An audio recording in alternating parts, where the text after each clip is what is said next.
నమస్కారం. మీరు చూస్తుంది పూజ టీవీ. నేను లలిత సహస్ర. రాబోయే కాలం మనకి చాలా అతి ముఖ్యమైనటువంటి మాసం అని చెప్పొచ్చు. అక్టోబర్ మాసం. ఇప్పుడు రాబోయే 3 నెలల్లో కన్నా అక్టోబర్ మాసం చాలా ప్రత్యేకమైంది.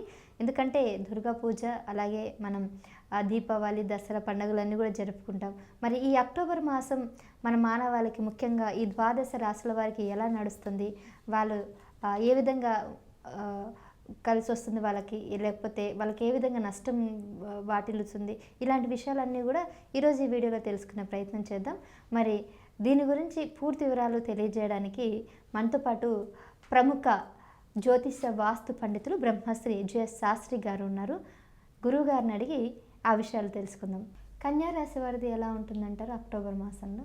కన్యా రాశి వారికి ఉత్తరాక్షత్రం 2, 3, 4 పాదాలు, అలాగే మనకు హస్తాక్షత్రం 4 పాదాలు, చిత్తాక్షత్రం 1, 2 పాదాలు కన్యా రాశివి. కన్యలో శుక్రుడు, రవి ఉన్నారు జన్మస్థానంలో. వీళ్ళిద్దరు ఉంటే కనుక అనుకోని సంఘటనలో కొంత ఇంటర్ క్యాస్ట్ మ్యారేజ్కి ఎక్కువగా తీసుకెళ్లే అవకాశం ఉంటుంది. తర్వాత ప్రేమ భగ్నం అయ్యే అవకాశం కూడా ఉండొచ్చు. ఎప్పటి నుంచో ప్రేమ ఫలితాలు కొంతమంది రవి శుక్రుడు కలిశారు అని అంటే ప్రేమ వ్యవహారాలు ఎక్కువ ఉంటాయి. అక్రమ సంబంధాలు కానీ ఇవన్నీ కూడా ఎక్కువగా ఉండే అవకాశం ఉంటుంది. తర్వాత కుజుడు, బుధుడు ద్వితీయంలో ఉండడం వల్ల, అంటే ఈ రవి కూడా ఎప్పుడైతే జాయిన్ అవుతాడో 3 గ్రహాలు ద్వితీయంలో, కుటుంబం అంతా కూడా కొంతవరకు ఇబ్బందులకరం. ఈ కన్యా రాశి వారికి కుటుంబంలో కూడా నేను చేసే పని వారు ఇబ్బంది కలిగే అవకాశాలు ఉంటాయి. అందులో ఈయన ఉన్నట్టుండి ఎక్కువగా కోపించుకోవటం, ప్రతి విషయాన్ని కూడా కోపించుకొని చెప్పటం, ఆలోచన సమయస్ఫూర్తి ఆలోచన లేకపోవటం, ఏదో నాకు తెలుసు అన్ని విషయాలు అనుకోవటం, అక్కడ ఏమి తెలియకపోయినా అన్ని విషయాలు నాకు తెలుసు అనుకోవటం, కొంత అహంకార ధోరణి, దర్పాన్ని ప్రదర్శించటం లాంటి జరిగే అవకాశాలు ఉన్నాయి. అలా గురుబలం కూడా వీళ్ళకి ఏకాదశంలో. అంటే కన్యారాశిలో ఎంతో కాలం నుంచి లవ్ మ్యారేజ్ చేసుకునేటువంటి వారు ఎవరైతే అనుకుంటున్నారో వాళ్ళ జాతక పరిశీలన చేసుకొని ఒకసారి ఈ యొక్క మాసంలో చేసుకునే అవకాశం ఉంది. మ్యారేజ్ చేసుకోవచ్చు. జాతకాలు ఒకవేళ కలవకపోతే విడిపోవడం బెటర్ అంటారా? జాతకరీత్యా లవ్ మ్యారేజ్ కనుక అందులో జాతకరీత్యా ఉంటే తెలుసున్నట్టయితే, మనం నిష్ణాతులైన జ్యోతిష పండితులు అయితే చెబుతారు వాళ్ళు ప్రేమ వ్యవహారాలు కానీ బాగుంటాయి, ఫలవంతంగా ఉంటాయా, బాగుండవని. ఎందుకంటే ఇది దారితీసే అవకాశం ఉంటుంది. ఎందుకంటే వాళ్ళు ముందుకెళ్ళాలి, వెనక్కి పోవాలి, అర్థం కాని పరిస్థితిలో ఉంటారు. చేసుకుంటే ఏమవుతుంది, చేసుకోకపోతే ఏమవుతుంది అనే పరిస్థితులకు వస్తారు.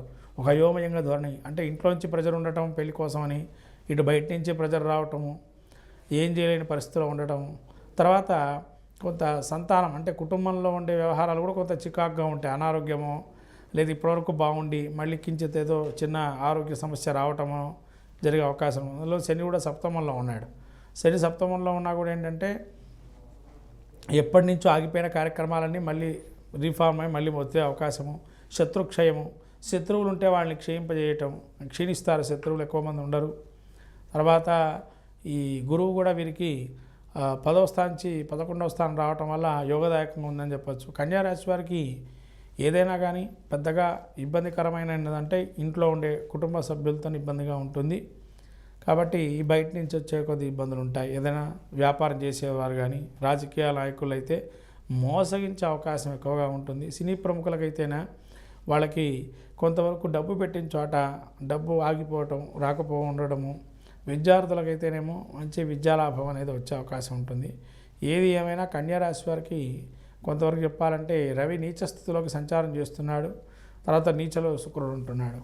ఈ 2 కొంత ఇబ్బందికరమైన వాతావరణం. రవి శుక్రులు ఇద్దరు కూడా ఇక్కడ ఆదిత్య హృదయ పాలన చేసుకోవటం, ప్రతి ఆదివారం సూర్య దేవాలయానికి వెళ్ళటం, రవిని పూజించాల్సి వస్తుంది. శుక్రుడు అమ్మవారి ధ్యానం చేసుకోవటం, ఎక్కువగా లక్ష్మీదేవి కానీ అటువంటి ఆరాధన చేసుకోవటం వల్ల మంచి ఫలితాలు ఉంటాయి.